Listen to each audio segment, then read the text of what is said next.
It is finished on the cross. Now I'm living in your freedom. It's Jesus, you have set me free. Whoa,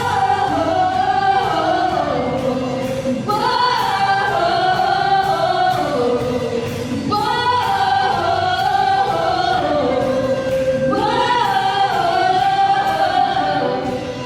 By the power of your Spirit, every battle is released. For this verse, I am living as Jesus, you have set me free. Nothing's gonna hold me back, but nothing's gonna keep me down.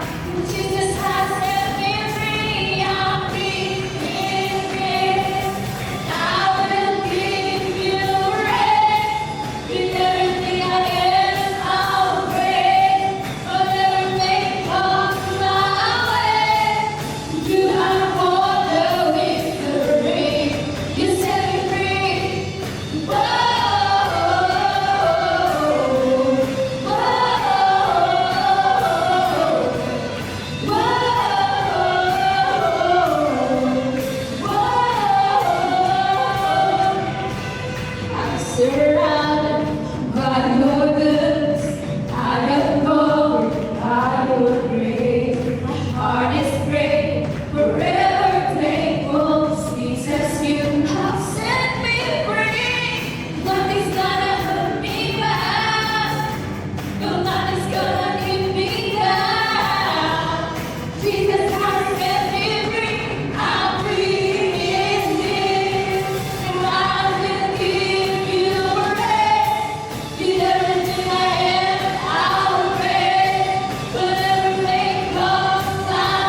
Diyos na lumikha ng lupa, ang lahat umami sa himig ng langit. Ikaw na lumikha ng araw, ang bawat ningning ng buwan at bituin, ang lahat umami.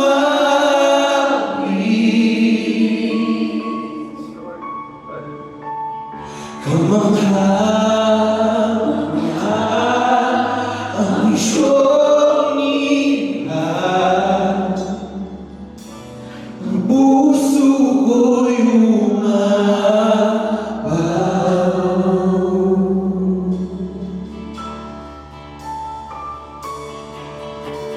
Ikaw na lumikha ng dagat, mga punong nagbibigay kulay, mga ibong umaapi. Ikaw nga kamangha-mangha ang isyong nikha, puso ko'y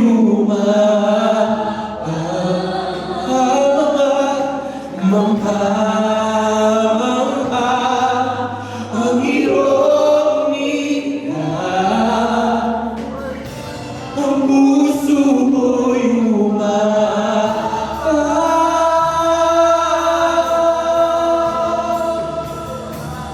purihin ka, purihin ka.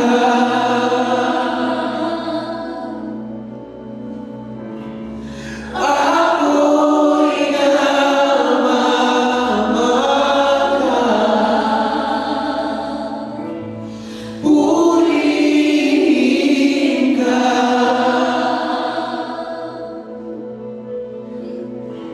Sa'yo'y namamagana,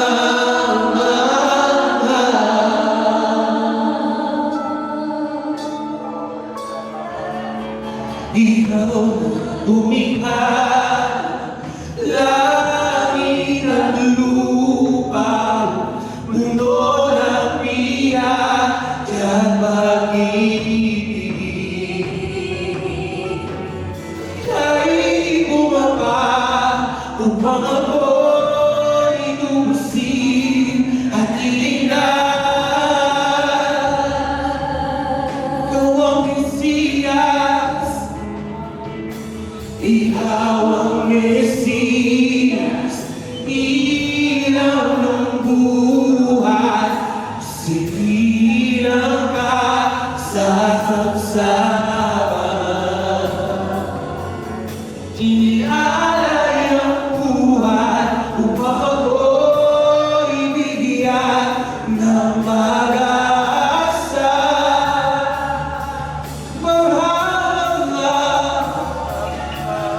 Kamangha-mangha ang iyong ginawa. Ngayon ako'y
Ikaw ay dakila, wala kang katulad, ang ngalan ko'y ikalaw.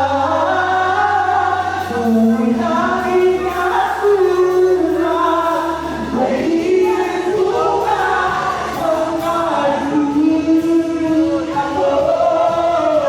ang katulad ako. Ikaw ay dakila, wala kang katulad, ang ngalan ko'y ihawak.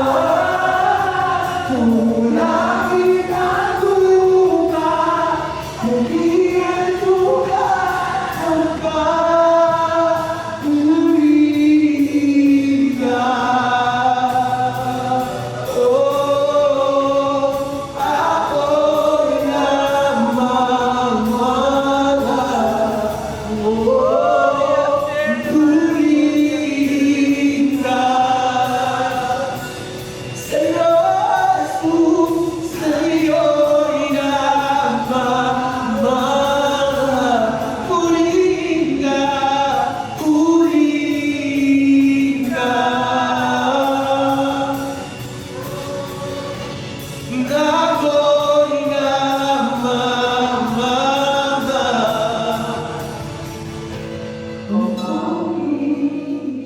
Sabi sa 2 Chronicles chapter 20 verse 15, he said, "Listen, all you people of Judah and Jerusalem. Listen, King Jehoshaphat. This is what the Lord says. Do not be afraid. Don't be discouraged by this mighty army. For the battle is not yours, but God's." Ang sabi ni Lord, do not be afraid. Don't be discouraged by this mighty army. Huwag kang matakot sa mga evil spirit. Huwag kang matakot sa mga devil. Huwag kang matakot sa mga spirits na yan. Sapagkat the battle is not yours, but God. The enemy is real, but Christ is greater. The armor is available, but we must wear it daily. The victory is sure, but we must stand sa ating ground, people of God. Let us be alert. Stay awake spiritually. Be steadfast. Keep standing even when it is tough. Be united. Don't fight fellow leaders. Don't fight people around you. Fight yung tunay na kalaban. To deliver the Word God, please welcome Pastor Al Belga. Isang pinagpalang umaga, hapon at gabi sa bawat isa sa atin. Sa oras na ito ay excited ako muli na magamit ng Lord sa ating mga tahanan. Kaya sa oras pong ito ay nais ko po munang magpasalamat sa bawat isa sa inyo, sa bawat pamilya na muli ay nagbukas ng kanilang tahanan para sa salita ng ating Panginoon.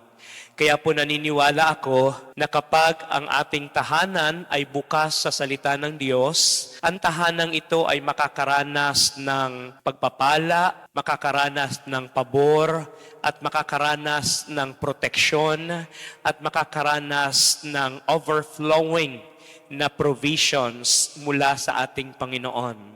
Kaya po sa oras na ito, nais ko lamang po kayong pasalamatan lahat ng mga parents na kasama ko today and all the young people, all the children na nandiyan sa inyong tabi sa oras na ito, ay nais ko pong i-appreciate ang inyong oras at nais ko pong i-appreciate ang inyong panahon na iyong pinagkaloob para sa salita ng ating Panginoon. Kaya po sa oras na ito ay simulan po natin ang lahat sa pamamagitan ng prayer. Nais ko po munang tayo ay manalangin. Panginoong Jesus, marami pong salamat. We recognize you as our Lord and Savior.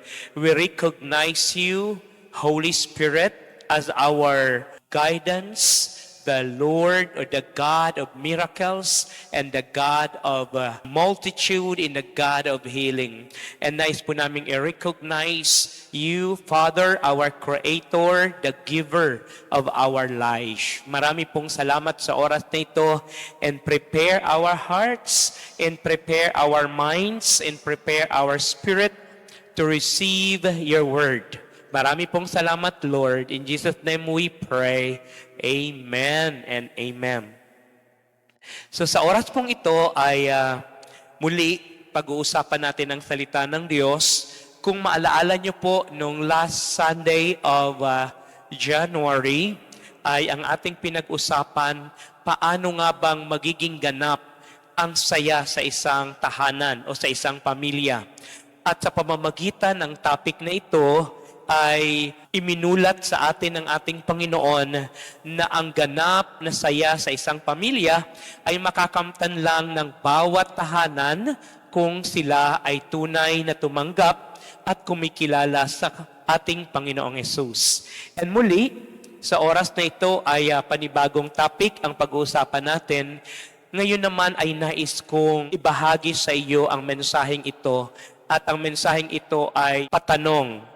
Ito po yung title ng message, Anak, paano ka mamahalin? Anak, paano ka mamahalin?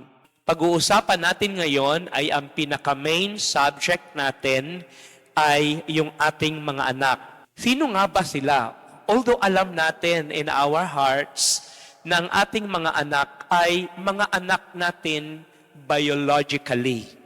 Pero sa ganitong pagkaunawa natin, paano o gaano naman kalalim ang pagkaunawa ng Panginoon sa bagay na ito na nais niyang ipaunawa sa bawat isa sa atin. Kaya po ngayon ay pag-usapan natin. Book of Psalms 127 verse 3. Children are a gift from the Lord. They are a reward from Him. Nais ko pong ulitin. Children are a gift from the Lord. They are a reward from Him. Mga magulang, ang mga anak natin ay hindi lang sila dagdag sa pamilya. Kasi madalas yun ang ating naiisip, may anak na ako, kaya mayroon ng dagdag sa pamilya. So yung ating mga anak ay hindi lamang sila added number sa ating family. Hindi lamang sila dagdag sa pamilya, hindi lamang sila dagdag sa ating responsibilidad, or hindi rin sila dagdag sa ating mga obligasyon. Sila, kung pagbabasehan natin yung word ni Lord, ang ating mga anak, sila ay regalo ng langit. At anumang galing sa langit, may banal na layunin. Anumang bagay na nagmula sa langit, ibig sabihin ay mayroong kapahintulutan ang ating Panginoon. At anumang bagay na pinahintulot ng Diyos ay mayroon siyang dakilang layunin or mayroon siyang dakilang purpose. Kung ipinagkatiwala sila ng Diyos sa bawat isa sa atin. Ibig sabihin, may nakikita siya sa atin na mga bagay na pwede nating ma-contribute sa kanilang buhay. Mayroon tayong kakayanan, mayroon tayong kakayanang sila ay mahalin, at mayroon tayong kakayanan ibahagi sa kanila yung ating pananampalataya. May authority tayo sa ating mga anak dahil ang kanilang destinasyon ay nasa ating paghubog at sa ating mga kamay. Kaya sila ay pinagkatiwala ng Panginoon. Sabi doon sa verse ay, children are a gift from the Lord. Pag sinabing gift o regalo, ibig sabihin, ito ay tinanggap natin ayon sa desisyon ng someone na nagbigay nito sa atin. At walang iba kundi ang ating Panginoon. Pero hindi lamang sila gift, bagkus sila ay reward mula kay Lord para sa atin. Ano ba yung kaibahan ng reward doon sa gift? Yung gift ay kaloob ng someone at ang decision ay mula doon sa someone para ipagkaloob sa kanyang napili na pagkalooban. Pero pag sinabing reward, ito ay bunga ng ating ginawa. Ito ay bunga ng ating ginawa. Hindi tayo i-reward, hindi tayo makakatanggap ng reward kung hindi at wala tayong ginawa. So kaya ang ating mga anak ay regalo, but at the same time ay reward. Bakit? Kasi nag-decide ang Diyos na ito ay ibigay sa iyo, sa atin bilang mga magulang. Pero ang Diyos din ay nag-decide na ito ay maging reward sa atin dahil meron din tayong ginawa para sa bagay na ito. So, people of God, ang ating Panginoon ay mayroong regalo sa atin. Ang bawat tahanan ay mayroong regalo na tinanggap. At walang iba kundi ang ating mga anak. Wow, palakpakan naman natin ang ating mga anak. Kung ang iyong anak ay katabi mo sa iyong kinauupuan, sa oras na ito, kung kayo ay katabi, pakilingon naman, magulang ang iyong anak, at i-appreciate mo ang iyong anak at sabihin mo sa iyong anak na, anak, ikaw ang regalo at ikaw ang reward ng Panginoon sa pamilyang ito. Sa mga wala pa namang anak, huwag ka mag-alala. Darating ang araw, tatanggap ka ng regalo at tatanggap ka ng reward mula sa ating Panginoon. Ang ibig sabihin, ang pagkakaroon ng anak ay hindi po ito aksidente. Ang pagkakaroon ng anak ng isang magulang ay plinano ng ating Panginoon. Diyos mismo ang nagplano. Sila ay pinagkatiwala sa bawat isa sa atin at sa bawat tahanan. Kaya, kung ang mga anak natin ay regalo, kung ang anak natin ay reward sa atin, ano kaya ang magiging gampanin natin sa ating mga anak? Tayo namang mga magulang, ang kailangang maunawaan kung ang anak ko ay regalo ng Diyos sa akin. Kung ang anak ko ay kaloob ng Lord sa akin, reward ng Lord, paano ko kaya at ano kaya ang dapat kong gawin sa Kanya? Okay? Kaya yun po ang pag-uusapan natin. So bilang magulang, ano ang ating responsibilidad sa ating mga anak bilang kaloob ng ating Panginoon? Number 1 ay hubugin ang kanilang landas. Hubugin ang kanilang landas. Kikita natin yan doon sa Proverbs 22 verse 6. Direct your children onto the right path. And when they are older, they will not leave it. Ano ang sabi din sa Proverbs 22 verse 6? Direct your children onto the right path. And when they are older, they will not leave it. Wow, napakaganda na instructions ng isang nabuhay sa mundo na napakatalino na walang iba kundi si Solomon. Si Solomon ay binigyan tayo ngayon ng gabay na isa pala sa mga mabibigat na responsibilidad ng isang magulang sa kanyang anak ay hubugin ang kanilang landas. Hubugin, ibig sabihin, yung kanilang buhay patungo doon sa landas o sa buhay na gusto mong makita na tinatahak ng iyong anak.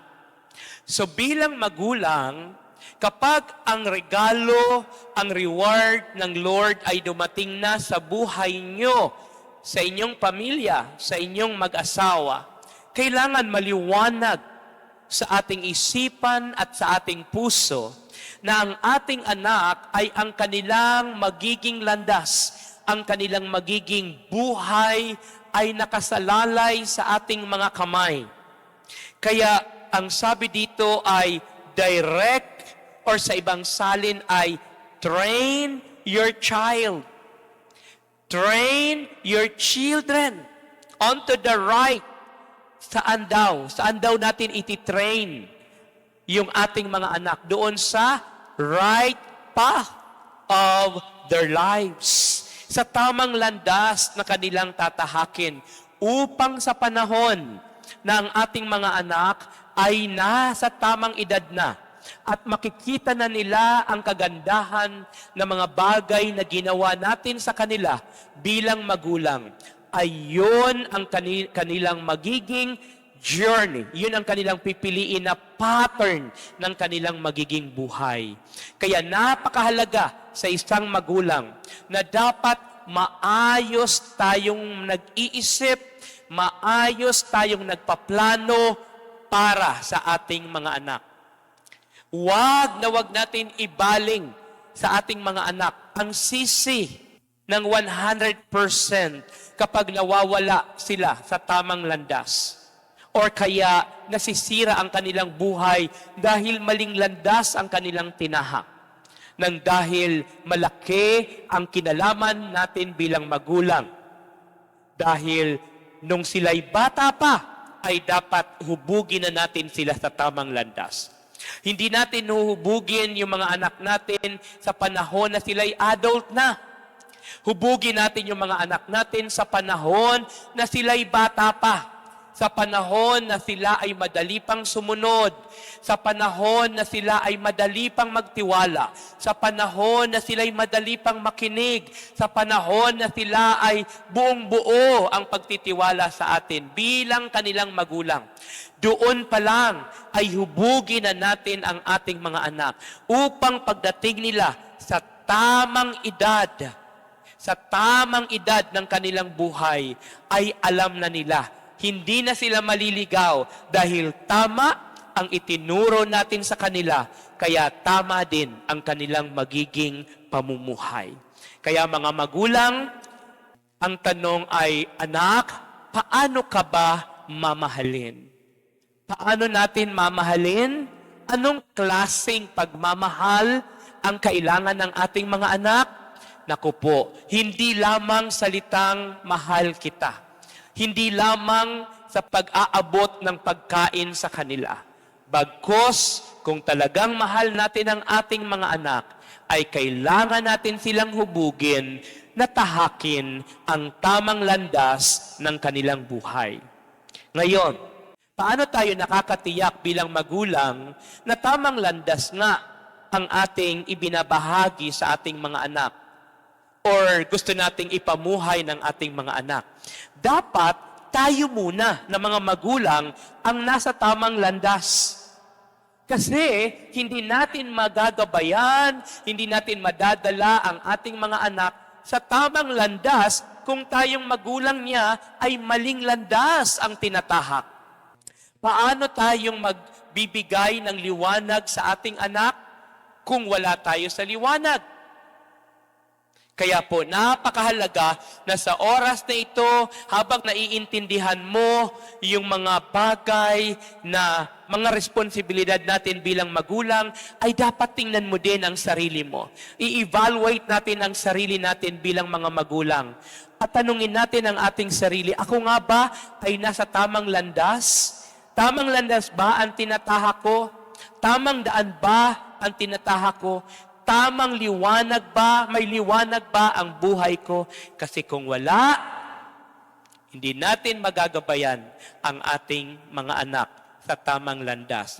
Dahil ang bulag ay hindi pwedeng umakay sa kanyang kapwa bulag. Ang nakakaakay lang sa isang bulag ay yung taong malinaw ang kanyang nakikita.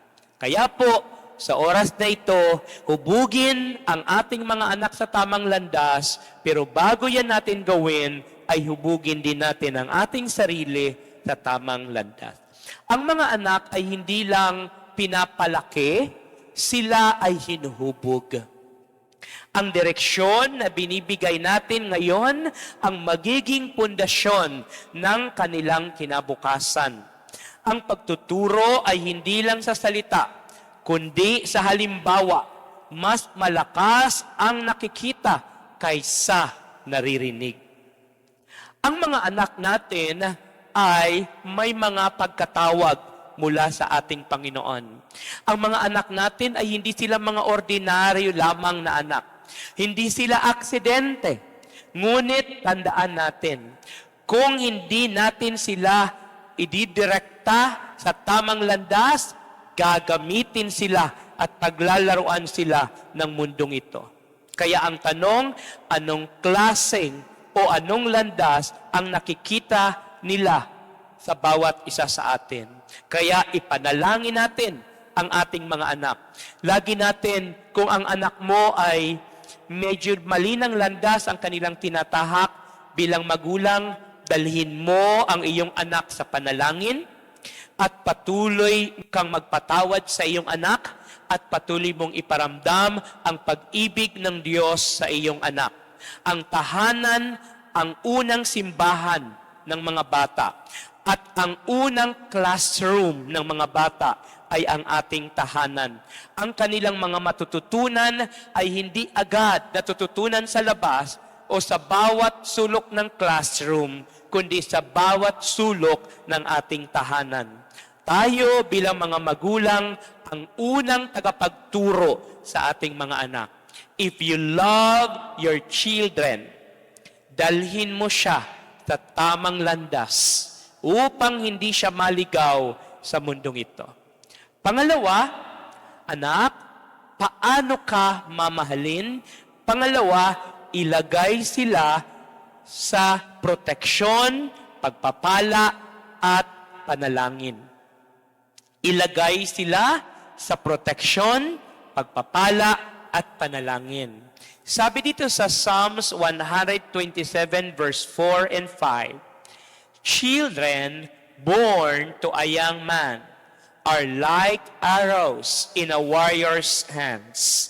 How joyful is the man whose quiver is full of them.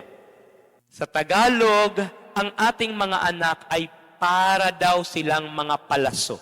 Hindi lamang sila basta-basta na mga anak, kundi sila ay mga tao na mayroong layunin ng ating Panginoon. So, bigyan natin sila ng proteksyon. Ang ating mga anak, lumabas sila sa mundong ito sa panahon na tayong mga magulang ay malalakas pa.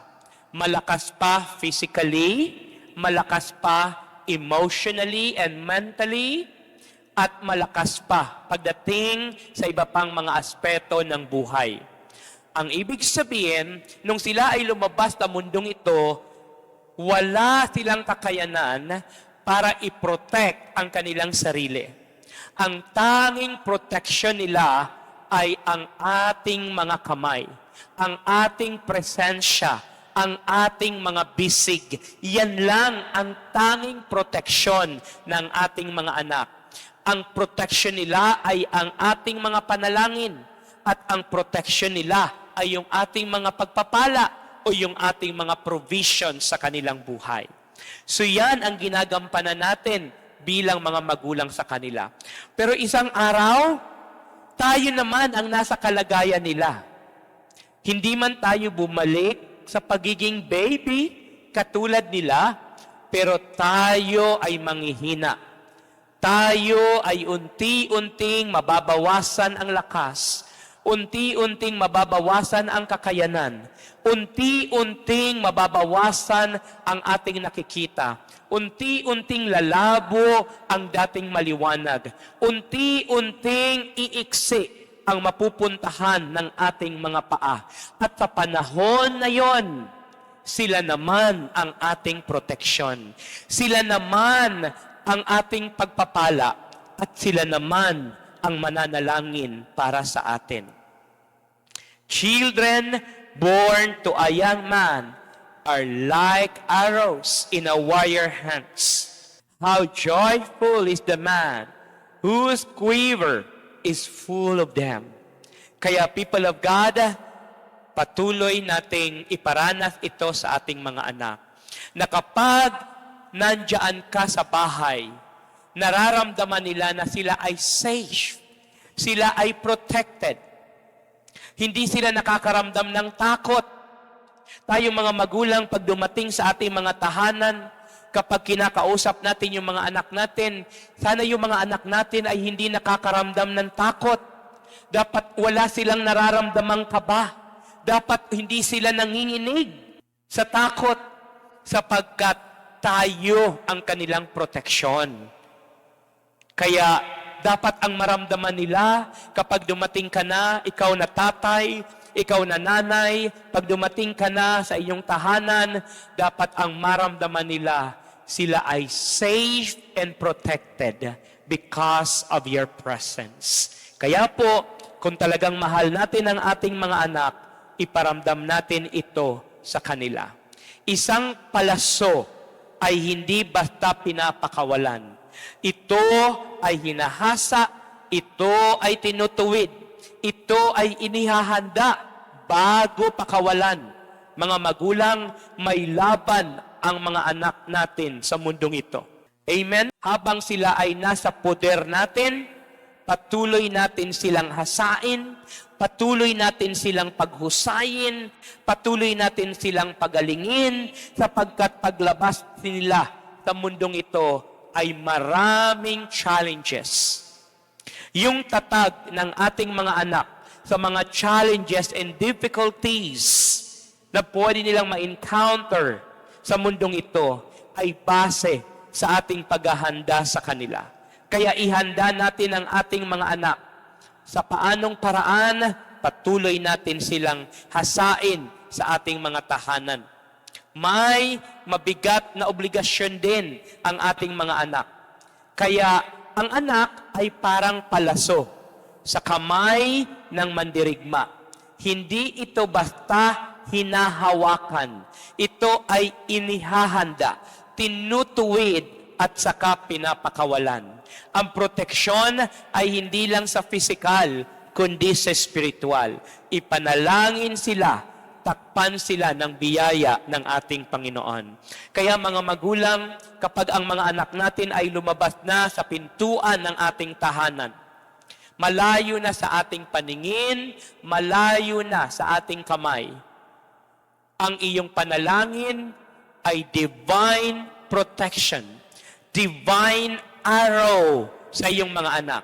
Kaya kayo mga magulang, tayo mga magulang, kapag yung mga anak natin ay lalabas ng ating tahanan, babiyahe, pupunta sa school, pupunta sa work, wag natin pabaunan ng ating mga galit. Wag natin pababaunan ng ating mga sigaw. Wag natin pababaunan ng mga hinanakit. Bagkos, paglabas nila ng pintuan, lagi nating ipabaon sa ating mga anak yung divine protection. Yung sabihin mo lang sa anak mo na, anak, God bless you, napakahalagang bagay yon sa iyong anak. Kaya magulang, wag natin ipagkait ang protection sa ating mga anak. Because one day, someday, tayo naman ang mangangailangan nito mula sa kanila. Pangatlo, anak, paano ka mamahalin? Pangatlo, ituwid ng may pag-ibig at maayos na pag-uusap. Huwag sirain ang kanilang espiritu. Sabi doon sa Ephesians 6:4, Fathers, do not provoke your children to anger. Bring them up with the discipline and instruction that comes from the Lord. Wow, napakaganda. So, Father, do not provoke your children to anger. Bring them up with the discipline and instruction that comes from the Lord. So, mga magulang, walang perfect na magulang. Walang perfect na anak. So, dahil hindi tayo perfect na magulang, wala ding perfect na anak. So, ang mga anak natin, kahit araw at gabi, pangaralan natin sila, araw at gabi, paalalahanan natin sila ng mga magagandang bagay, one day, magkamali ang ating mga anak. Pero mga magulang, ano ang magiging response natin kapag ang mga anak natin ay nagkamali? Ang sabi ko dito, ituwid, ipaunawa sa kanila ang kanilang pagkakamali na mayroong maayos na pag-uusap. Hindi po pasigaw, hindi po pagalit ang kailangan nilang makuha sa atin.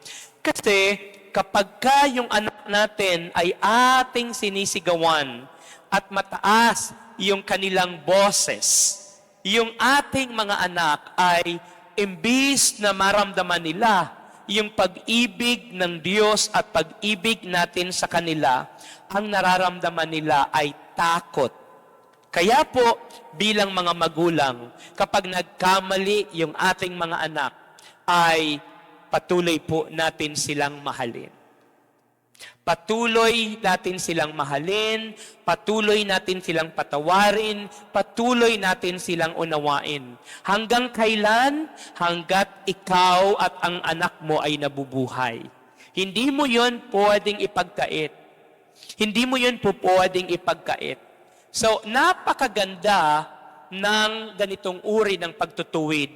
Pagtutuwid na may pag-ibig at pagtutuwid na mayroong maayos na pakikipag-usap. Kaya po, tayo mga magulang, kapag sobrang mainit yung ating nararamdaman, mainit yung ulo natin, na-overwhelm tayo sa situation, mas maganda na wag muna tayo makipag-usap, mas maganda na pigilan muna natin yung sarili natin at ikalman muna natin yung sarili natin para mas maayos nating ma-deliver yung ating nais para sa kanila. Kasi minsan, tama naman yung gusto nating mangyari, pero mali lang ang pamamaraan. Kapag naging mali ang ating pamamaraan, kahit gaano kaganda yung mensahe mo, kahit gaano kaganda yung intention mo, magiging mali sa kanila kasi mali ang iyong pamamaraan. Sa pag-uusap, nauunawaan nila ang kanilang pagkakamali.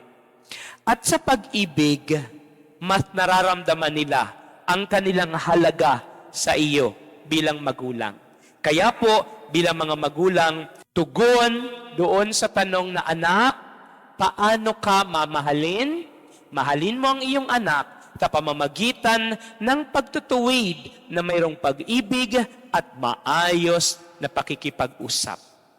Sa ating tahanan, siguro napakaganda ma-imagine na sa ating tahanan ay, although lahat ng tao diyan ay nagkakamali, pero walang nagtataas ng boses, walang nagmumura, walang nade-degrade yung kanilang pagkatao. Kasi alam niyo po, ang taong nagkamali, mahirap na sa kanya yon.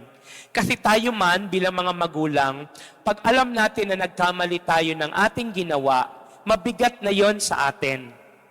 Pero kapag yung mga tao sa paligid na natin na nakakaalam ng mali nating ginawa, ay diniinan pa yung ating pagkakamali, mas nagiging doble, mas magiging triple ang kanilang nararamdaman, yung bigat ng kanilang pinagdadaanan.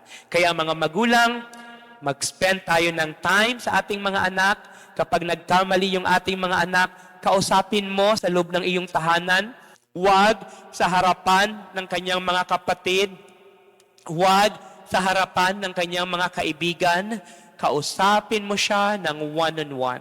Kausapin mo siya na ang inyong simula ay prayer. Dahil kapag prayer ang naging inyong simula, magiging successful ang magiging resulta.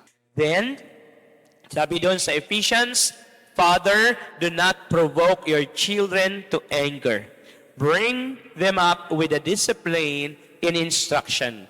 Ano daw yun? Discipline and instruction that comes from the Lord. Ang disiplina ay hindi galit. Ang pagtutuwid ay hindi pananakot. Ang layunin ng disiplina ay paghubog, hindi pananakit. Ang tono natin ay kasing halaga ng ating mensahe. Kapag mali ang tono, minsan kahit maganda ang mensahe, ay hindi natin ito na-appreciate. May mga salitang hindi nakakalimutan ng bata. May mga sigaw na umaalingaw-ngaw hanggang sa pagtanda. May mga sugat na hindi agad naghihilom. Ang disiplina ay hindi galit. Ang pagtutuwid ay hindi pagpapahiya. Ang layunin ng Diyos sa disiplina ay paghubog, hindi pagdurog. Mga magulang, bago tayo magsalita, tanungin natin, ito ba ay magtatayo sa Kanya? Or makakabuti ba sa Kanya? Or maglalong magdidiin sa Kanya? O lalong magwawasak ng Kanyang pagkatao? At panghuli, anak, paano ka mamahalin? Mahalin ng walang kondisyon tulad ng ama sa alibughang anak. Sa kwento ng alibughang anak na makikita natin sa Luke chapter 15 verse 20 to 24, ang sabi doon ay, yung anak ay nagkasala. Matindi ang ginawa. Nilustay niya yung kanyang mana na sa mga gawain na hindi po maganda. And then, dumating yung araw na siya ay muling naghirap at bumalik sa kanyang magulang. At sa kanyang pagbalik sa kanyang magulang, ay siya po ay sinalubong ng kanyang ama at muli siya ay niyakap. Hindi niya hinintay ang magpaliwanag. Hindi siya nagalit. Tumakbo yung tatay, yung doon sa kwento ng alibughang anak. Nung natanaw niya yung kanyang anak, tumakbo agad ang tatay at niyakap at hinalikan ang kanyang anak. At walang pagsusumbat, walang panunumbat na lumabas sa bibig ng kanyang ama. Ang tunay na pagmamahal ng magulang ay hindi nakabase sa performance ng anak, kundi sa relasyon. Ang pagmamahal na walang kondisyon ay nagbibigay ng lakas upang ang isang anak na nagkamali ay muling magbago at lumakad sa tamang landas. Wow! Hallelujah! Salamat kay Lord sa bagay na yon. Bilang magulang tayo, mga magulang, may mga anak na malayo ngayon. Maaring may anak ka sa abroad, or maaring may anak ka sa probinsya or sa ibang city. May mga anak na nagre-rebelde. May mga anak na tahimik, pero sugatan. Ngunit tandaan natin, ang pagmamahal na hindi sumusuko ay nagbabalik sa anak sa pag-ibig na walang kondisyon, nagbibigay ng lakas para magsimulang muli. Maraming mga anak ang nakakaranas ng ganyan. Mayroong mga anak na talagang Grabe yung kanilang nagawang pagkakamali. Pero salamat kasi mayroong mga magulang na hindi tumitigil magmahal. Kaya ikaw ngayon na magulang na nakaupo sa tabi ng iyong anak, pwede ba na pakitapik yung balikat ng iyong anak or kaya pakipisil yung kamay ng iyong anak or kaya pakititigan ang iyong anak. At pwede bang sabihin mo ngayon sa anak mo, anak, ikaw ang reward at ikaw ang regalo ng Diyos sa buhay ko. Minsan, hindi na natin ma-appreciate yung ating mga anak. Bakit? Lagi ka kasing nakatingin sa mga mali ng iyong anak. Lagi kang nakatingin sa mga pangit na side ng iyong anak. Pero naniniwala ako na walang taong nabubuhay sa mundong ito na walang maganda sa kanya, na puro na lang pangit sa kanya. No, ang iyong anak ay galing sa Diyos. At dahil galing yan sa Diyos, mayroong maganda sa kanya, mayroong mabuti sa kanya, mayroong mahusay sa kanya. Minsan lang, mga magulang, nakadilat nga yung ating mga mata, pero ang totoo ay nakapikit tayo, kaya hindi natin nakikita ang tunay na husay, ganda, galing, kabutihan, kabaitan ng iyong mga anak. Kaya magulang, habang may oras pa, habang kayo ngayon ay magkakatabi sa inyong mga tahanan, appreciate your children. Hindi tayo nagki-create ng drama sa oras na ito. Hindi tayo gumagawa ng telenovela.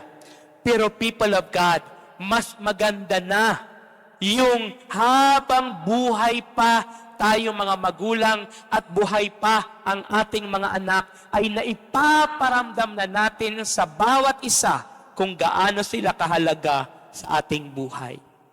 Dahil darating ang araw, kahit ayaw natin, paghihiwalayin tayo ng pagkakataon. Kung ganitong pagmamahal ang namamalagi sa ating tahanan, kung ganitong uri ng pagmamahal ang nararamdaman ng ating mga anak, naniniwala ako na ganito ding mga anak ang lalabas sa bawat community at ganun din sila magmahal. May mga tahanan na pagod na. May mga magulang na nasaktan na o nasaktan na rin ng kanilang mga anak. May mga anak na ang pakiramdam nila hindi sila sapat sa kanilang magulang. Ngunit ngayon, ibinabalik ng Diyos ang apoy sa loob ng ating tahanan. Ang mga anak na tila malayo, pwede pa namang bumalik.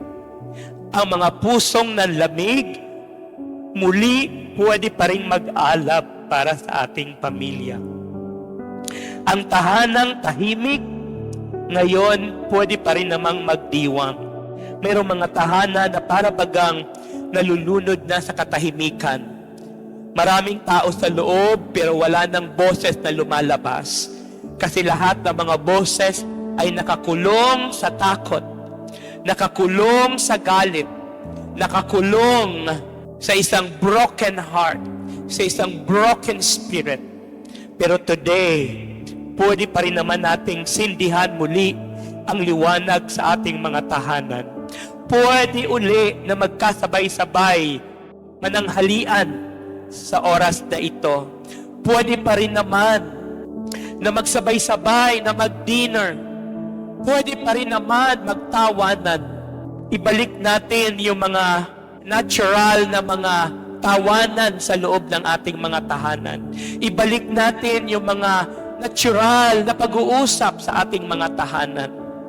Ibalik natin ito sapagkat masarap ang tahanan na punong-puno ng pagmamahal. Kaya sa tanong na, anak, paano ka mamahalin? Kasi ang una talaga na dapat gumawa nito ay kami na mga magulang. Kaya sa aming mga anak, nais naming maghingi ng paumanhin sa inyo kung minsan ay hindi rin kami sapat sa inyo. Gusto din naming humingi ng pag-unawa sa inyo kung minsan ay akala namin ay naibigay na namin ang pinaka-the best namin, pero hindi pala para sa inyo. Siguro mga anak, doon lang at hanggang doon lang ang aming kakayanan.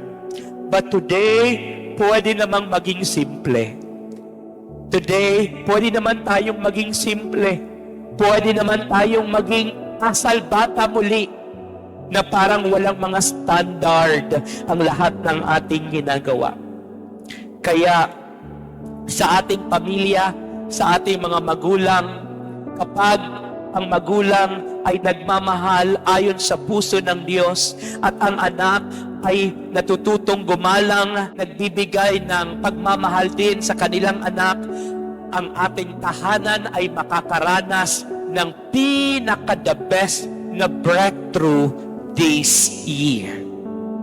This year, kapag ginawa natin ito, magulang, mahalin ang anak, anak, mahalin ang magulang, magulang, tanggapin ang anak, anak, tanggapin ang magulang, magulang, magpatawad sa anak, anak, magpatawad sa magulang, naniniwala ako na ang inyong tahanan ay magkakaroon ng panibagong buhay at panibagong saya, panibagong pagmamahal.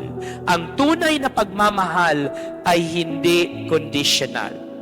Ito ay katulad ng pag-ibig ng Diyos. Kaya bilang simbahay, manindigan tayo. Mahalin natin ang ating mga anak. Ituwid natin sila. Ipaglaban natin sila. At hindi natin sila susukuan. Mga magulang, wag na wag kang sumuko. Wag na wag kang sumuko. Ilaban mo ang iyong anak hanggang dulo. Hanggang sa huling hininga mo, ilaban mo ang iyong anak.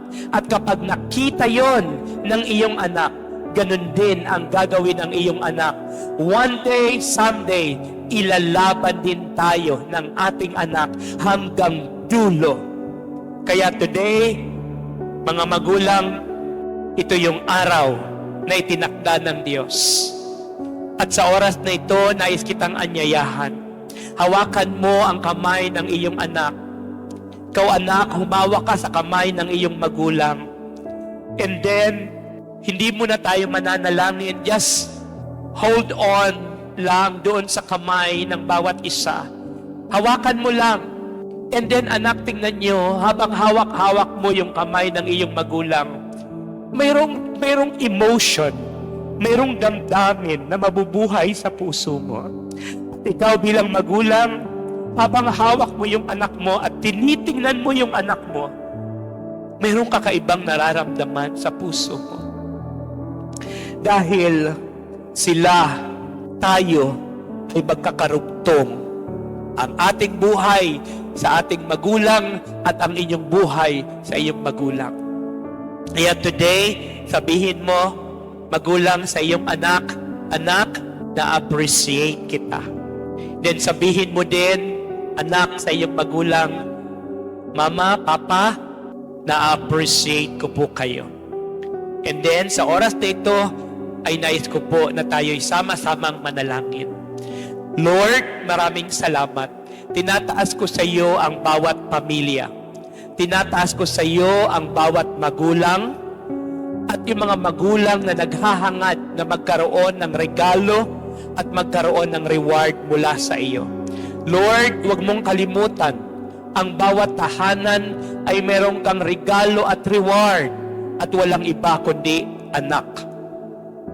Kaya Lord God, maraming salamat sa oras na ito. I pray and I raise up to you, Lord, lahat ng mga magulang. Patuloy mo kaming bigyan ng mahabang buhay at malakas na pangangatawan. At sa oras na ito, Lord, nais naming bumawi sa aming mga anak. At yung mga anak din, Lord, ay patuloy kong pinapanalangin. Patuloy ko silang tinataas sa iyong mga kamay, Lord. At sa oras na ito, Lord God, dalangin ko ng mga anak din ay makabawi sa kanilang mga magulang. Lord, dalangin ko na sa oras na ito, ang bawat tahanan at ang bawat pamilya ay mag-overflow ang iyong pagmamahal sa bawat isa. Thank you, Lord. Thank you, God. Anak, paano ka mahalin? Ang tanging pagmamahal na magpupuno sa anak, pagmamahal na magpupuno sa magulang, ay pagmamahal ng ating Panginoong Jesus. Kaya Lord, marami pong salamat. Salamat Lord, dahil today, wala nang kulang sa amin. Wala nang kulang sa mga anak at sa mga magulang. Dahil pinuno mo kami ng pag-ibig na nagmumula sa iyo. Maraming salamat Lord. In all glory belongs to you God. In Jesus' name we pray. Amen and amen. Lahat tayo, pagdating sa offering, ay excited. Amen? Lahat tayo, pagdating sa offering, ay masaya. Kasi yung dala-dala nating handog para kay Lord is kasama ang ating puso, kasama yung humble heart natin, kasama yung excitement na Lord, ito ay para sa iyo at sa iyo lamang. Walang iba, Lord. Lord, yung dala ko, hindi ito nag-compromise ng mga bagay, ng ibang priority ko. Lord, itong dala ko na offering is para sa iyo. Bago tayo mag-proceed, gusto kong iwan yung another verse na matatagpuan natin sa Psalms 51 verse 17. Sabi dito, the sacrifice that God wants is a humble spirit. God, you will not turn away someone who comes with a humble heart and is willing to obey you. So, ibig sabihin, kung bakit natuwa si Jesus Christ kanina sa poor widow, kasi nakita niya yung humble heart, humble spirit. So, today, ganun din yung gagawin natin. Iaalay natin, dadalhin natin yung ating offering with a humble spirit na itong dala natin, maliit man sa paningin natin, kasi yun yung basihan natin sa mundong ito.